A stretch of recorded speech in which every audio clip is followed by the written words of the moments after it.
I think we might be live, guys. If you're in the chat, please give me a little hello. Welcome. This is the Merlin Miniatures Saturday after stream where we do a pre-order roundup as well as a little bit later on we're going to be doing Merlin's Tactics Workshop. That is right.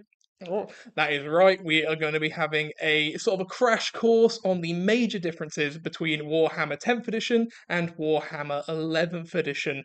But at the very start, we got a pre-order roundup for the week. And what a week! Look at all this stuff. All this stuff that you see here is all pre-orderable currently at the Merlin's Miniatures website. You can head to that through, type in Merlin's Miniatures into your browser of choice. You can check us out there. You can find us on eBay too, but this is going to be the best way.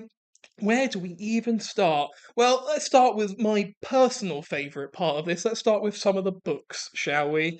Commissar Kraken says, "Hey dude, hello Commissar Kraken, how are we doing?" But yes, let's do a quick roundup. First of all, hardback Devastation of Baal. Isn't that incredible? Look at this. This is beautiful. This is, of course, the story of Leviathan, a Tyranid major high fleet, attacking the homeworld of the Blood Angels, Baal, and the Blood Angels are forced to call all the children of the Blood, which is all of Sanguinary's, the Blood Angels' various successor chapters, to come back and defend the homeworld of the Great Angel. There is some Tyranid POV stuff that's really fun. Of course, there's shenanigans with Mephiston, who ends up summoning an entire legion of Khorne demons. You get Rabute Gilliman showing up again, spoilers. And of course, Captain Dante, chapter master of the Blood Angels, fighting a one-on-one battle with a Swarm Lord, which is incredible. A brilliant book, and it is on hardback pre-order right now.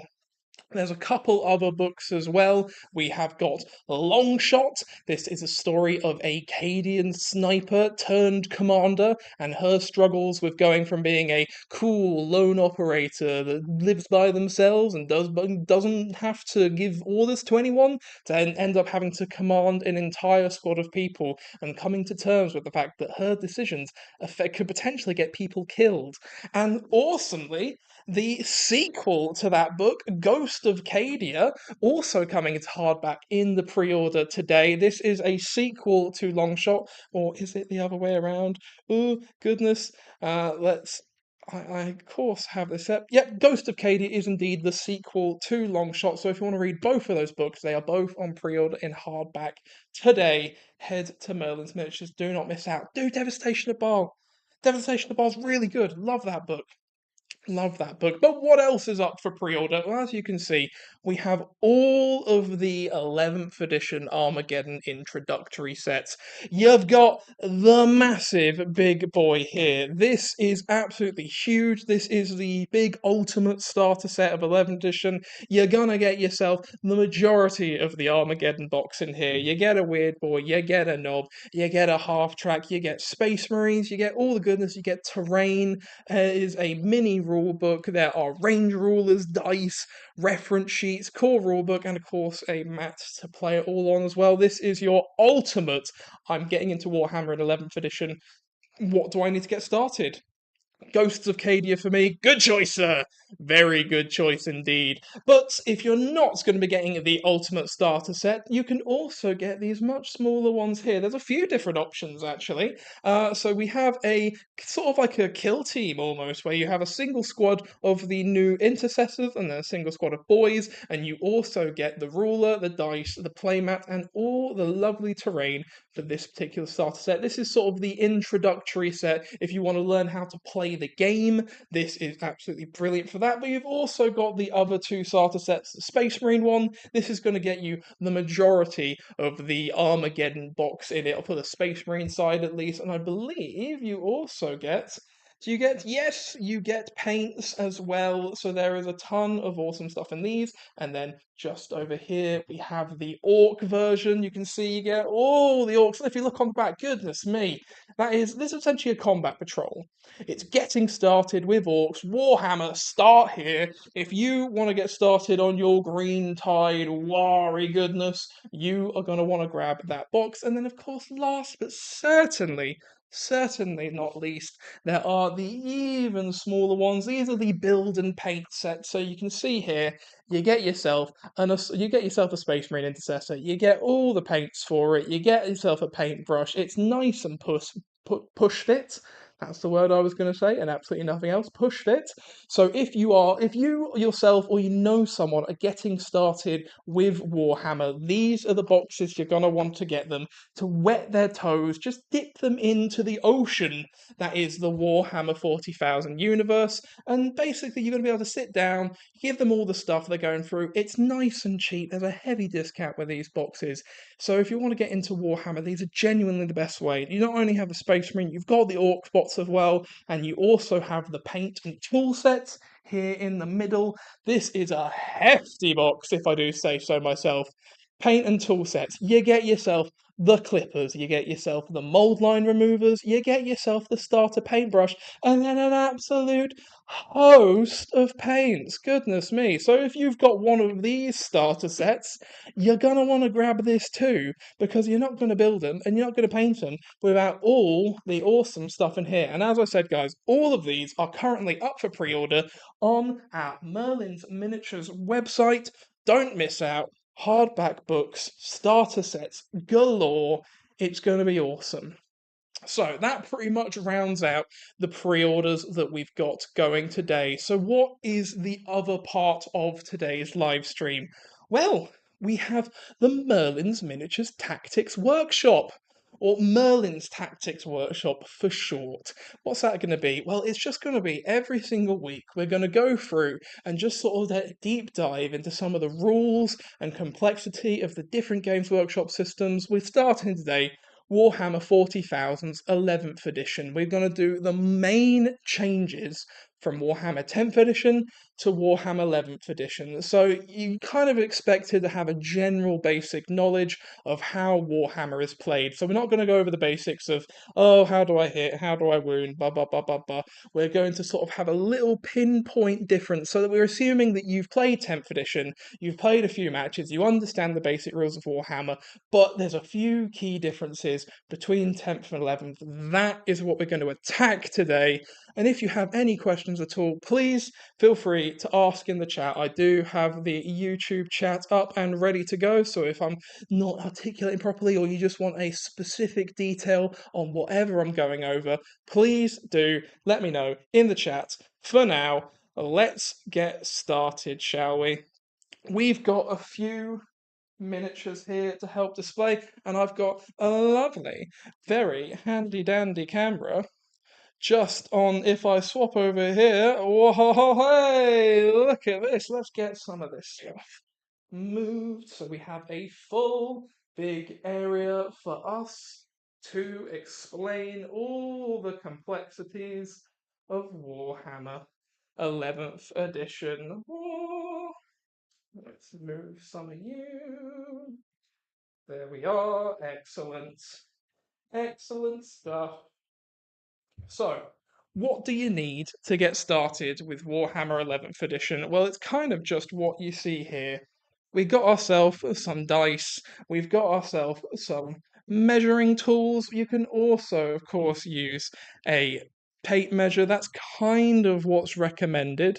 Pretty much what's recommended if you're wanting to play Warhammer properly. The measuring tools are lovely, but hey ho, if you've only got, what is it, 9 inches? If you're shooting guns that are 24 inches long, 74 inches long, you might want something that's a bit heftier. And of course, you can get official Games Workshop ones.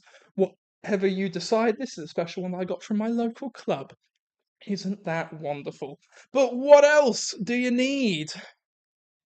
What else do you need when you're playing Warhammer 11th edition? Of course, you're going to need some miniatures. Well, first of all, that's what all the pre-orders here are for. But don't fear, we have miniatures here for you. Let's get some of these out. These are beautifully painted. Here we are, we got some Space Marines. Let's get a squad. We got a squad of intercessors. Make sure they're all the right ones. There we go. Squad of intercessors with their sergeants. We've got ourselves a captain and a lieutenant. Brilliant stuff. There's a captain in Terminator armor as well. Ooh, schwanky. Tape measure is definitely helpful for 120-inch weapons. Well, if you're going to be firing basilisks, you might want to get yourself a yardstick instead of a tape measure. We do love our ridiculously ranged we do love ourselves a ridiculously long range weapon in 40k. Fun fact. Let's do a fun fact, shall we? In the old edition of Warhammer, there was a unit called a Basilisk, which had incredibly long range, and people sometimes had a bit of fun by shooting their Basilisk at other people's games across the table because the range was so long. They would go, there's someone doing another game over there. Of course, this was during fun, casual games, nothing competitive, but they would go, no, I'm going to shoot the other game over there because I'm in range. And another fun fact when it comes to range, the Death Strike missile for Astra Militarum. I know, another Astra Militarum thing. I guess people just like mucking about with Astra Militarum. The Death Strike missile used to have a range of infinity, which means that sometimes stores would call up other stores across the country and go, hi, have you got a game of Warhammer going on? You do? Cool, I'm shooting a Death Strike missile at them. Now, Death Strikes are basically nukes. So they would go, yep, I'm shooting a nuke at you, and I'm in range because I've got infinite range. Hey, isn't that fun? But we're not here to talk about stuff like that today. No, no, no, no, no. We are here to talk about Warhammer 11th Edition. So let's go over some of the major changes to start out with. So, first of all, let's talk about list building. How has list building changed in Warhammer 11th Edition? Well, you might see a couple of things. First of all, detachments. Detachments are kind of the way that you have your army has a identity. If you go into whatever army you have, let's say, for example, Space Marines, they have a bunch of different ones, and they're going to give you special abilities depending on what you pick to kind of help in your certain playstyles. Some detachments might be better at going into melee combat, so they might do things that let you go faster, like advancing and then charging, which usually isn't allowed. Some might make you help you better at shooting. Same thing, they might let you shoot and still might let you advance, which is run a little faster and still shoot your weapons. They also give you stratagems, which are one-time special use abilities that you use your command points on, which will help you either stay maybe a bit tougher, shoot better, shoot stronger, be a bit tricky, leave the board and come back. That's what detachments are. Now, in the previous edition, 10th edition, you chose one detachment and that was what you had. That was just what your army was, and then you move on from there. In 11th edition, every single detachment has a points value, and that ranges from 1 to 3. Now, if depending on what the size of game you are playing, Warhammer is broken up into points. The main sizes, the main breakpoints are 1,000 points and 2,000 points. I believe that is Incursion and Strike Force. There's Incursion and Strike Force. Incursion 1,000, Strike Force is 2,000. In Incursion, you can have up to 2 detachment points used, and Strike Force 2,000 points, which is the main way to play the game. You can have up to 3 detachment points. Now, the way that they decide which detachment has how many points is kind of how strong it is, essentially, or how general the rule is to your army. You'd expect something, if it costs 3 detachment points, it's going to be a pretty general rule that's going to affect every single one of your units, or a 2 detachment point, which is going to be a bit more specific. It might be aimed at specific models or specific types of models in your army.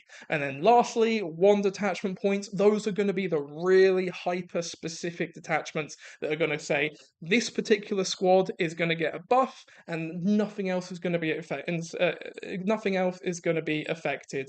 For example, in the Tyranids, a 1 detachment might affect just Tyranid warriors, but a 3 detachment might affect your entire army, like I said.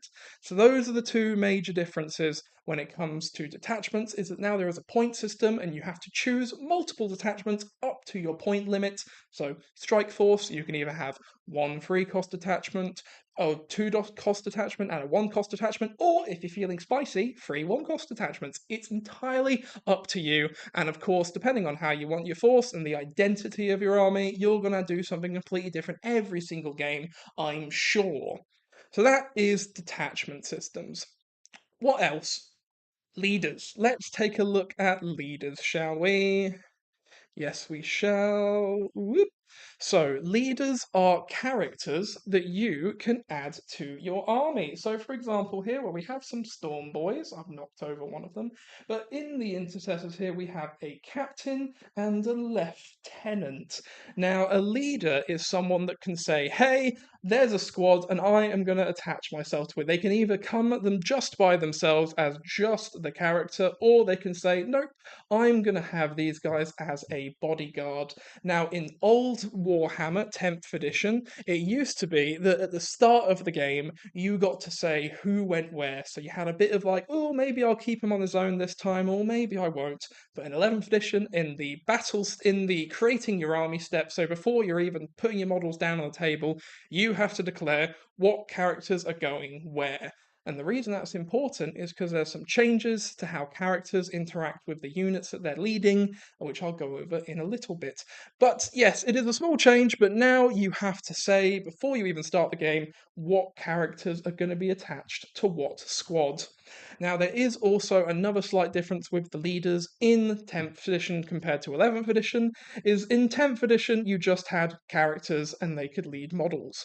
Now, in 11th edition, you have a leader and a support. So a leader is going to be a main character that is going to be your sort of like big, like I'm doing big buffs or I'm very strong in myself, while a support is going to have more auxiliary abilities. For example, an apothecary who can heal or even bring back models, or a lieutenant who's going to add a bit more utility, a bit more killy potential to your unit, but they don't have that big bombastic character driven sort of point cost and data sheet to themselves. So that is the main difference, leaders and supports. And the difference is because you can have a leader and a support.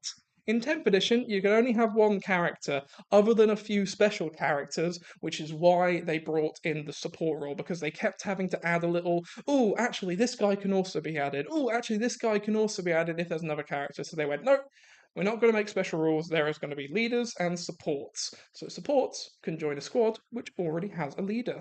Important to note. Right. Next up, I talked briefly about detachments. In detachments, you have enhancements. Enhancements are little point costs that you can sprinkle about, which are going to give buffs to your units, and in 10th edition, you could only take them on your characters.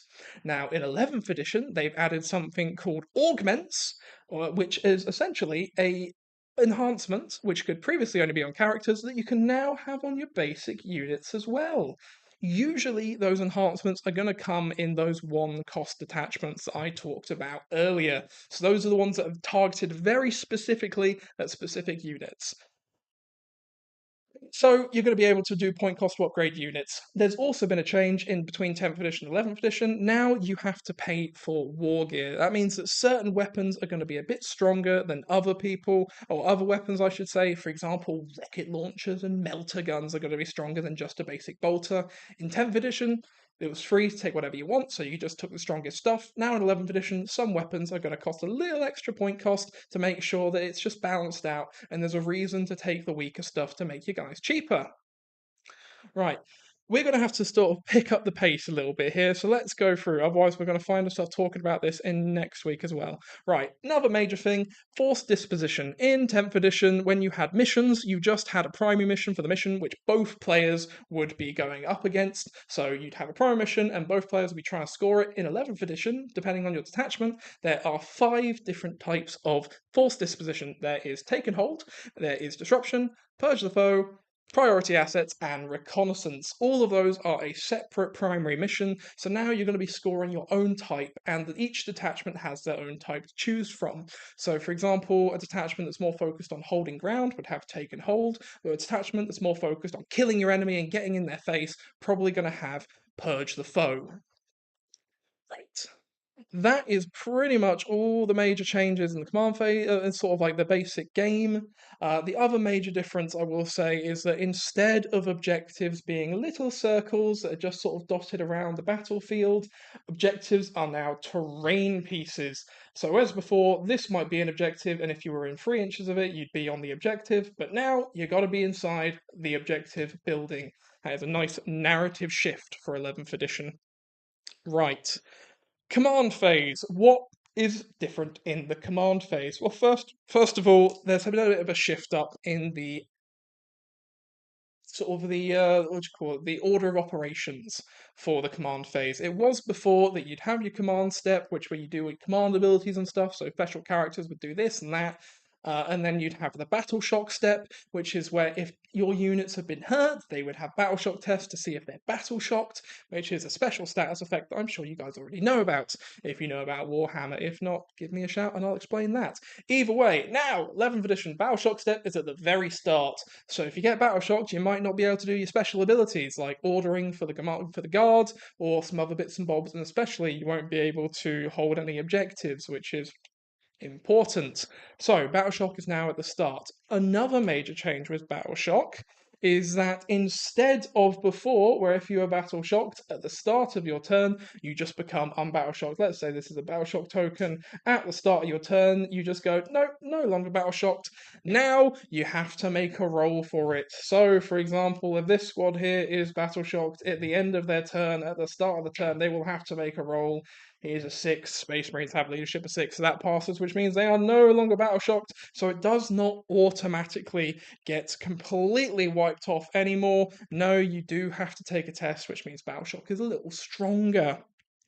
Something else to note is that Battle Shock is now done at half strength, not below half strength. In 10th edition, you had to do a Battle Shock test when you were below half strength. That meant that certain units that only had, say, 2 models, for example, would never have to take a Battle Shock test because they never got below half strength. So now it is at half strength.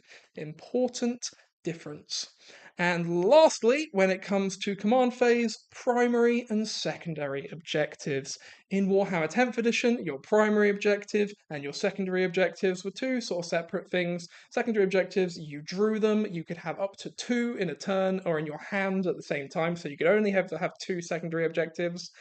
If you didn't complete it, you could choose to either discard it or you could keep it in your hand and only draw up to 2 on your next turn. So you're essentially saying, look, I'm going to forego the chance to get another objective because I believe I can complete this one. In 11th edition, there is no limit to the hand size that you can have for your secondary objectives. If you want to have 20 secondary objectives in your hand, you can certainly do so. The only caveat is that you can maximize your secondary scoring per round at 15. So if you've got 4 things in hand and you suddenly score all of them at the same time and go, well, I just got 40 victory points. Very sorry, in a single battle round, you can only have up to 15 victory points from your secondaries, but you're no longer tampered with the, do I want to give up potentially getting a new one that I can score easily because I think I can score this one. You just get to complete it, you get to hold on to it and say, no, cool, moving on, I think I can score this and it's not going to affect my future stuff. Right. What have we got next? Moving. Moving has had a few changes when it comes to 11th edition. In 10th edition, you could move over friendly infantry like it was not there, absolutely no problem. However, if you had a big monster or a vehicle, let's bring out a big vehicle, shall we? Oh yeah, it's an Imperial Knight. Look at this chappie, absolutely gorgeous. But if you had a vehicle, you were not allowed to move through that vehicle. With 11th edition, though, they have said no, all friends are fair game. You can move through all friendly units as if they do not exist, and that goes for vehicles and infantry. You are now free to move as you wish without your other models interrupting or blocking you. No more parking lots if you got a bunch of tanks. Lovely stuff. Second of all, a flying unit. So we got a lovely squad of Storm Boys here. Let's say, for example, you're trying to move Storm Boys in 10th edition. What it was is you'd have to measure the distance horizontally as opposed to vertically. So in 10th edition, let's say I want this infantry squad of Space Marines to move into this building. You would have to measure to go up to the building, and then you'd have to measure vertically, however much distance it is, and then of course horizontally to move onto it. In 10th edition, the flying units got to do this diagonally. So instead of going They got to go diagonally up. Hey, this was bad. And they clearly understood this because in 11th edition they said, hey, if you are a unit with the fly keyword, you can take flight. What is taking flight? Well, you say taking flight is you say, I'm going to get -2 to my movement. And for getting -2, I now get to ignore all vertical distance when it comes to moving my models, which is quite good when most things are around about 3 to 4 inches tall, which means you're saving yourself a good chunk of movement, especially if you've got those big aircraft carriers which are able to move really far. Just for -2, you can move over terrain as if it doesn't exist. Absolutely brilliant. Of course, terrain is still the same in 10th edition in that if you are infantry, beast, or swarms, you can move through the terrain as if it doesn't exist if it is over 4 inches tall. A small difference, though, is that if you have a terrain piece which is under 2 inches, so let's say we've got a little barrier here with the dice, if it is less than 2 inches tall, you can move through it with any type of model. Let's say the knight, for example. If it's less than 2 inches tall, you can move through it as if it does not exist. This is not here. I don't need to factor this into my movement at all. It's under 2 inches tall. However, if it's over 4 inches, if you are a big monster like this, you are going to have to go up and over. But if it's under 2 inches, you just ignore it. Something to be said there about society, but I won't say it. Right. Another major change to Warhammer 11th edition is that in 10th edition, engagement range, which was the fighting sort of arm's length distance, was 1 inch. So if you wanted to fight someone, you had to be within an inch of them. You had to get really close. In 11th edition, it's now 2 inches. Oh my goodness, it's super far.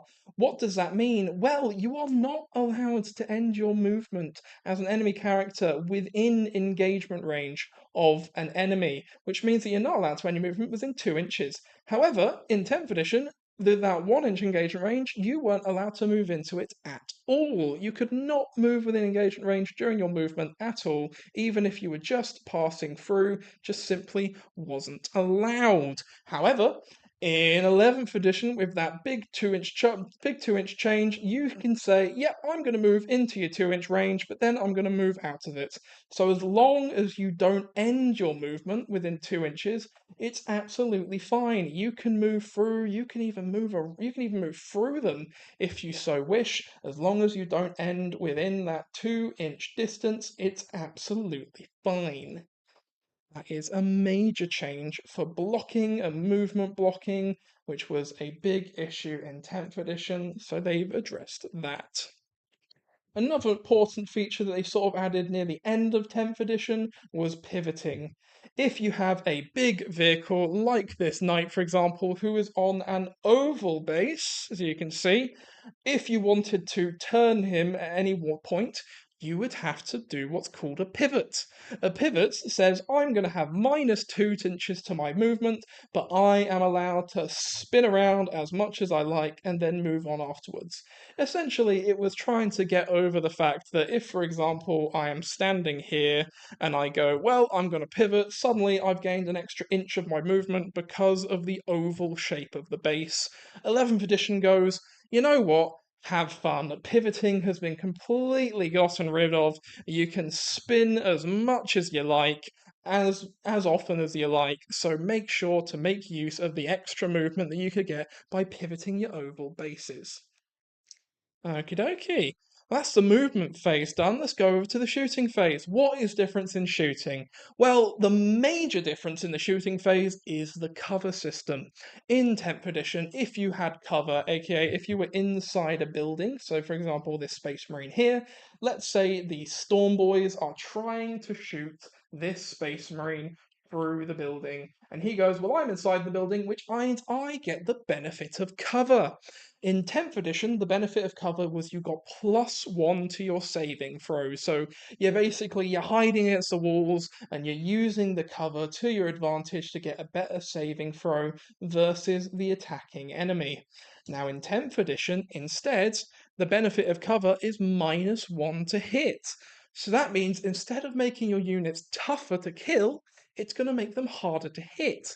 Is this a buff? Is this a nerf? I can't really say. But another important point is stealth, which was the previous 10th edition ability, which has carried over to 11th, is -1 to hit anyway. So now, if you're a stealth unit, you essentially just have cover wherever you go. I believe they've also changed it to mean that instead of getting -1 to hit, you actually just get the benefit of cover. So if anything ignores your hit roll, you essentially don't have stealth anymore, as opposed to before, where you would also get the benefit of cover. Is it a change for the better? I can't say, it just is. -1 to hit instead of +1 to your save. Another major mechanic to 11th edition is the hidden mechanic. Hidden says, hey, if you're an infantry unit and you're inside a building, as long as you haven't been shooting, aka revealing your position, you are hidden. Hidden means that you cannot be seen but you cannot be seen by an enemy unless that enemy is within 15 inches of you. What does that mean exactly? That's basically saying, right, you can have infantry in buildings and they're not going to get shot off the battlefield turn one because some tank that has 72 inches of range that's sitting all the way back can see the sliver of your bolt rifle and suddenly your whole infantry squad is gone. No, your infantry are being sensible, they're hiding in the buildings. If they've not shot, that means that they've tucked themselves away. They cannot be seen. So if you are hidden, that means you cannot be targeted by an attack unless you are within 15 inches of them.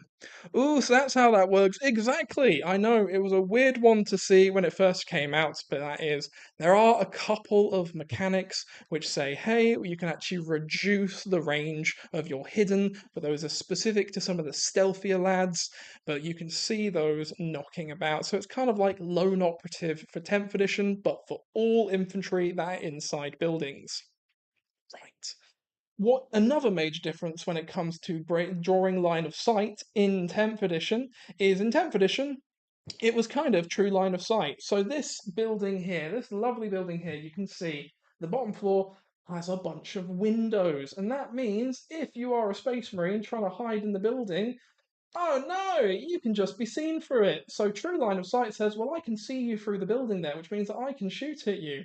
However, in 11th edition, they say, no, if you are on the bottom floor of a building, the bottom floor is totally opaque if you have a terrain piece between you and the enemy. Yes, the bottom floor is totally opaque if you have a physical terrain piece. Now, there is a slight difference when it comes to terrain in 11th edition, in that instead of it just being the individual pieces of terrain, you build a footprint.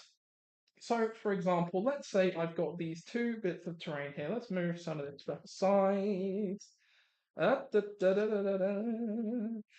Yep. So here we are. Let's say you have this here. Now, in 11th edition, you would say this is one terrain footprint. You would draw a nice square or rectangle, as the case may be, around the connecting bits, and you would say, cool, this whole area is one terrain area. And that means that, let's say you have a chappie here, even though he is not physically standing on the terrain itself, he is inside the terrain area, and that means that he is in the terrain. However, when it comes to drawing line of sight, let's say we have this Storm Boy here. He's going to say, right, I want to shoot this Space Marine. He is inside the building. Ah, they're on the bottom floor of the building. It's totally opaque. There is a piece of terrain between you and your enemy. You cannot see them. However, let's say the old Storm Boy is over here. All right, there is now a clear line of sight with no physical terrain pieces between the Storm Boy and the Space Marine, which means that yes, he is now allowed to shoot him. However, because the Space Marine is inside the terrain area, he counts as having the benefit of cover. So, quick roundup. Physical terrain, can't see him, can't shoot. No physical terrain, can shoot, but get the benefit of cover. Cool, cool. what is another major point? Ahaha, yes! In 10th edition, when you were trying to look through a terrain piece, you had to be entirely within it. So, for example, this squad here, let's say I am trying to shoot this Storm Boy. Let's do it like this. Yep, you can see. All right. There is a. Here we go. Move. Yes. Right. So you have a squad of Space Marines on this side of the wall. You have a squad of Storm Boys on this side of the wall. They cannot see each other. You count, if you are not inside a terrain piece, you count it as being completely opaque, no matter the physicality of the actual terrain piece itself. So, the only time it becomes unopaque is if one of the units steps inside the building. So now they've stood inside the building, it goes to line of sight again. Obviously, 11th edition, we talked about the building, but let's just quickly ignore that for a second. So, in this scenario, this Space Marine squad can now see the Storm Boy squad because they are inside the terrain, and the Storm Boy squad can see the Space Marine squad because they're seeing into the terrain. You can see into it, you can't see through it. However, in 10th edition, it said, hey, if you're only partially within the terrain, you can't see through the other side. You can see into the terrain, you can't see through it. However, because you've got a foot into the terrain and these Storm Boys can see into it, they can see you, you can't see them. Oh, tricky. Now, in 11th edition, this is still the same for infantry. However, let's get our big boy knight over here, shall we? Yes, we shall. For vehicles and monsters, they only have to get a toe into the terrain, and now they can see through it. So the knight can see the Storm Boys, absolutely no problem whatsoever. Whereas before in 10th edition, because it only had a toe in, it wouldn't be able to see through, but they would be able to see through that. It's essentially just making up for the fact that these models with gigantic bases were really struggling to get wholly within and wouldn't be able to shoot through other sides and what have you. But that has been fixed. Lastly, in the shooting edition, there is a change to the plunging fire rule. Before, if you were more than 3 inches above an opponent when you were shooting at them, so for example, if we had these Space Marines shooting down at the Storm Boys here, you would get +1 to your AP. You would be doing plunging fire. Now, in 11th edition, plunging fire gives you +1 to hit. So if you're above the enemy, you're going to get +1 to hit. However, if you're a big knight like this chappie, you have the towering keyword. That means you automatically get plunging fire to anything that is below you within a certain distance. So essentially, you are towering over them and you have that plunging fire rule. So there you go, that is a major difference to shooting. We have about 20 minutes left, guys, so let's move on to charging. It's the Orcs' favourite phase. Let's get into melee, shall we? So, in a major change in Warhammer 11th edition, when you are charging, unlike in 10th edition, let's say I wanted to charge a unit. I've got these Storm Boys, there are a few different squads. There's the big knight up front here, but a little bit further back there is that Space Marine squad. In 10th edition, you say, right, I'm going to have to choose which of these targets I want to charge. So if I want to charge the Space Marine squad, I would have to say, yep, Storm Boys are declaring a charge into the Space Marine squads. They then roll the charge, and if you get the distance, whew, that's an 11. I don't know if you can see that. They definitely have the distance. Then you can charge. However, if you didn't declare anyone else for the charge, then you don't get to charge them. So, for example, in this, he declared the Space Marines. They're not going to go into the Knight because they did not declare the Knight as a charge target, which means they can't go into engagement. Boom. They have now charged. This is difficult because in that means, and let's say you have a unit that's a bit further back that you want to charge. You have a knight super up close, you can definitely get your charge into him, but you'll want to charge the Space Marines. And you go, okay, I'm going to charge the Space Marines. Let's say you don't, you fail the charge distance into the Space Marines that's a bit further back. And you go, well, I could have gotten into the knight, but I don't. I didn't declare the knight as a charge. I only declared the enemy. Wow. Are you still with me? Are you still with me? Let's go to 11th edition changes. So, in 11th edition, rather than saying I'm going to declare a charge against a specific unit, you simply roll your charge distance. So, let's roll another charge distance. We've got 9. Isn't that convenient? We've got 9-inch rulers. Right, you now draw. Ooh! I didn't do that. Boss, you didn't see that. I didn't drop a ruler on your lovely painted miniatures. No, I didn't. I definitely didn't do that. Right. You now draw a 9-inch bubble around all the members of your squad and any enemy unit which ends up in base to base distance. So, say for example, base to base, every single enemy here is within base to base of that 9-inch bubble. You then go to declare your targets because all the enemies are base to base. You now have eligible charge targets. Are you with me? Charging is genuinely one of the most difficult things to get over in 11th edition, so you got to stick with me. If you're not, message in chat and I can go over things. Cool. You got the charge bubble. Every enemy that is base to base distance in that charge bubble is now an eligible charge target. So you've rolled. You now get to declare your charge target. You say, right, well, I can get into those Space Marines. So I'm going to declare those Space Marines as a charge target and I'm going to move into them like so. But of course, because the knight was in that charge distance, you can also say, well, I'm also going to declare the knight, so I'm going to go into the knight as well. Bit of a silly move, but that is just a tutorial. We're not here to play competitively. Right, so what does that mean? Why is that better than 10th edition? Well, it means, oh, if I want to charge that really far away distance, you just roll the dice, and let's say I get something super bad, like a 1 and a 2. I've only got 3 inches. Oh, I really wanted to get into that Space Marine squad, but they're too far away. However, the knight is in range, so instead of going, oh, in 10th edition, I now no longer can charge because the charge target I chose is not in range of my charge.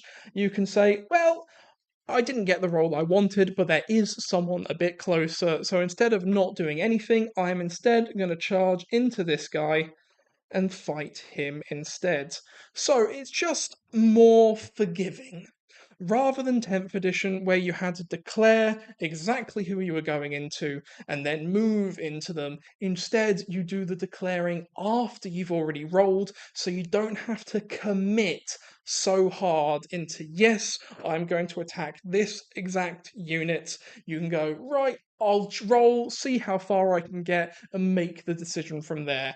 It's just a way of making it more forgiving to charge, so you don't have those moments where you're like, oh, well, I nearly got in, but I didn't quite get it. So now my really strong melee unit is sat in the middle of no man's land with they're sucking their thumbs, going, well, we didn't get what we needed, so we're going to sit still. You can go for lesser targets or closer targets, as you can just it just is more forgiving. We happy? I think we're happy when it comes to declaring charges. If you got any questions, make sure to ask. Let's move on to more charging stuff. So, like I said, in 10th edition, the engagement range of a charge was 1 inch. Now, that means that if you could get within 1 inch, you had successfully charged. Obviously, when I say the charge distance in 11th, you have to measure base to base. So, it actually is a little bit more difficult to get a charge because it's going to be longer. You had a 1 inch sort of, you had a 1 inch what's the word I'm looking for? Leeway. You had 1 inch of leeway where you could go, oh, well, this guy was 9 inches. He was 8.9 inches away. I rolled an 8. That's going to get me within 1 inch, so I can charge. Nope. You must check the distance base to base in 11th edition. They've also made some changes to how you move in.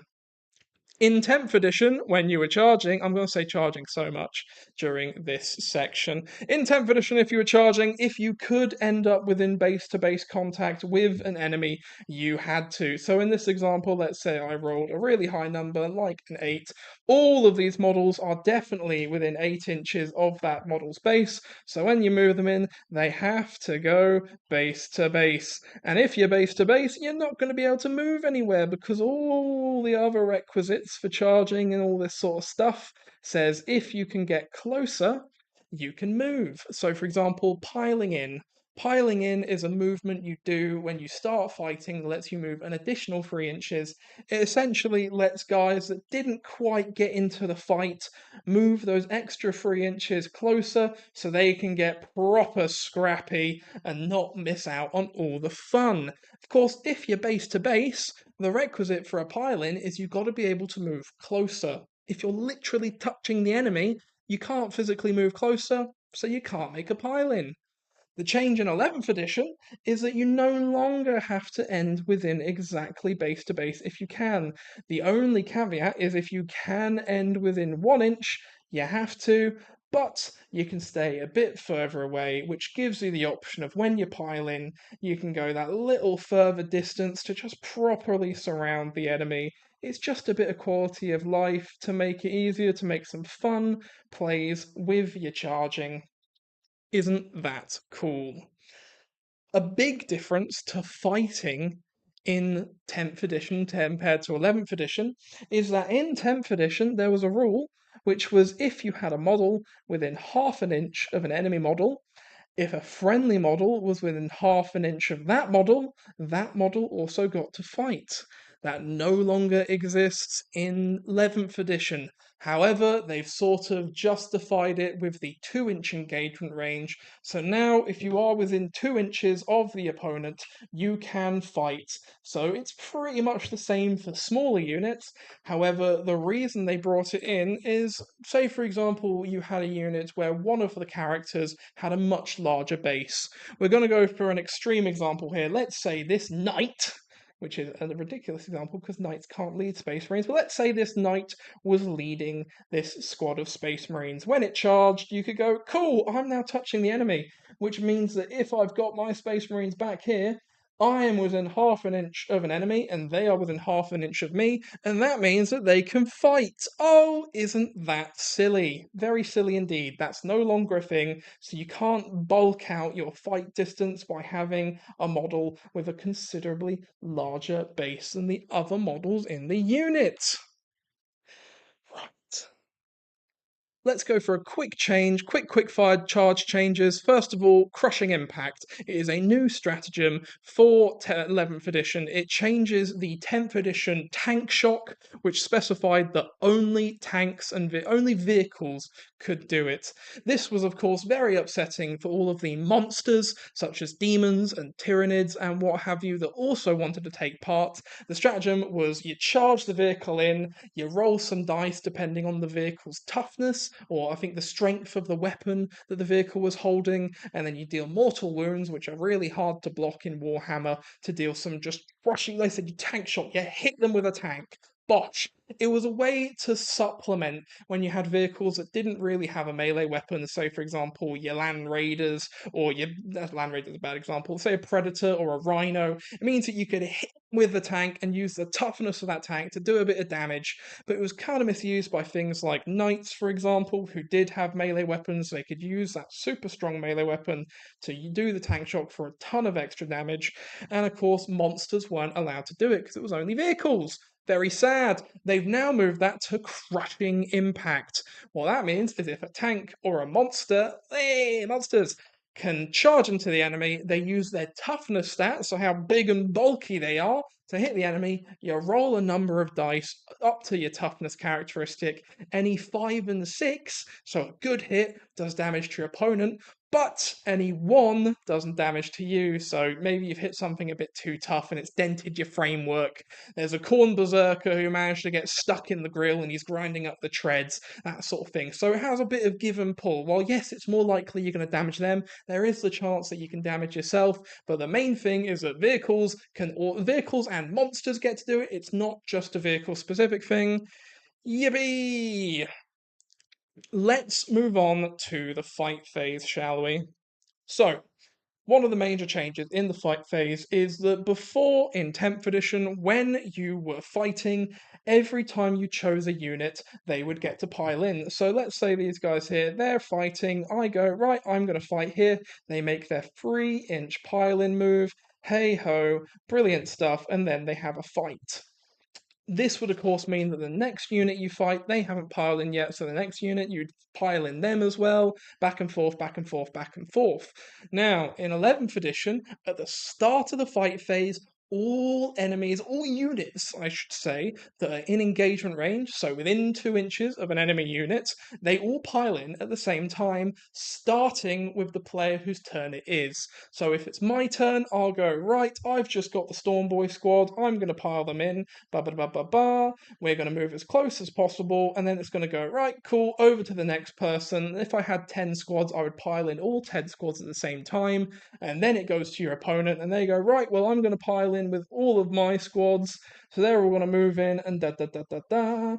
And it just means that everything happens at the same time rather than back and forth, back and forth, back and forth.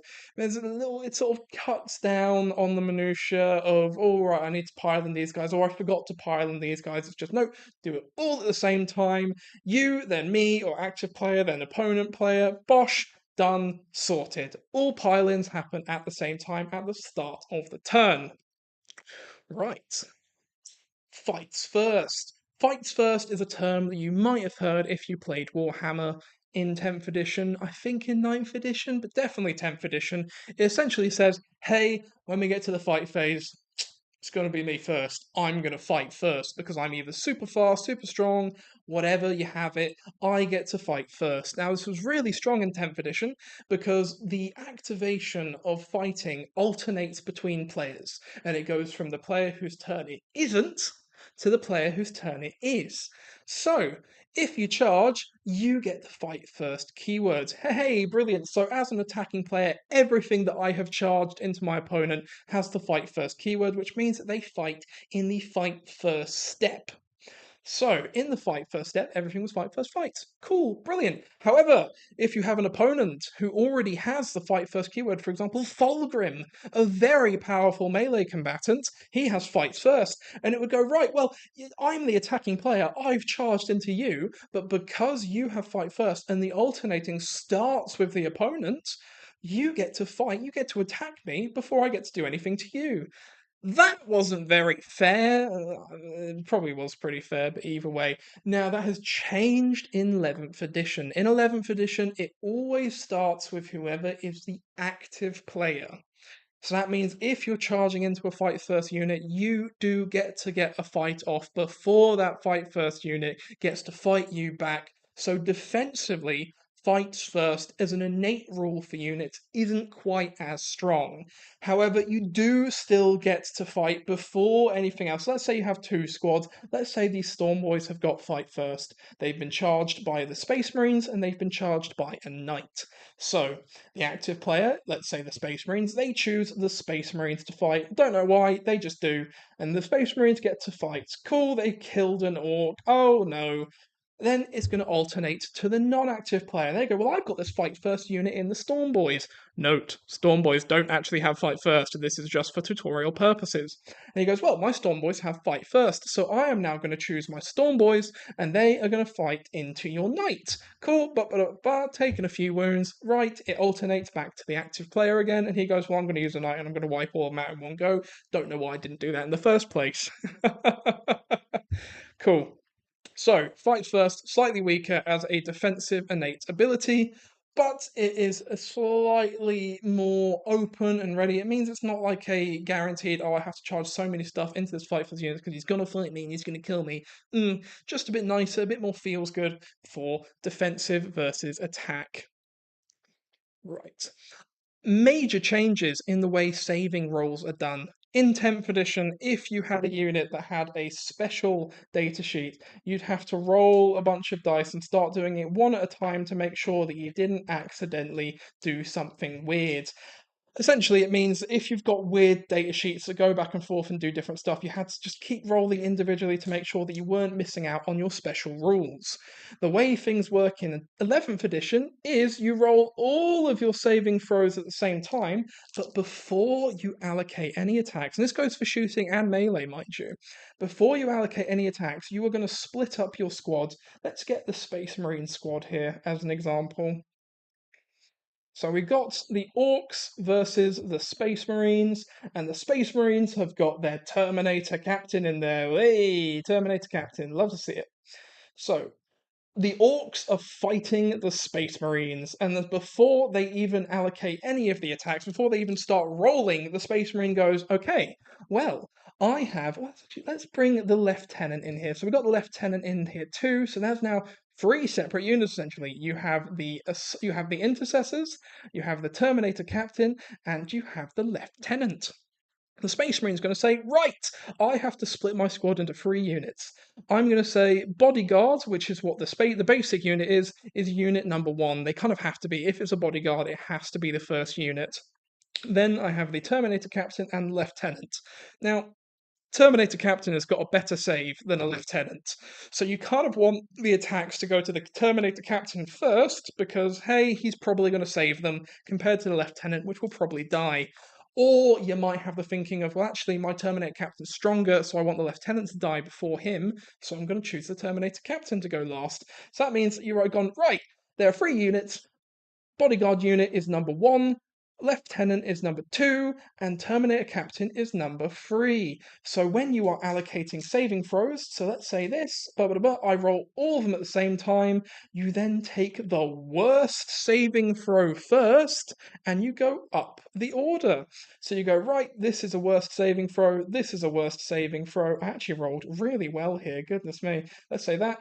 So you take all the worst and you start allocating them depending on the units. So you go, right, this is going to go to unit one, which is the bodyguards. So this is going to kill three guys, for example. Let's say they have two damage choppers, because Space Marines have two health.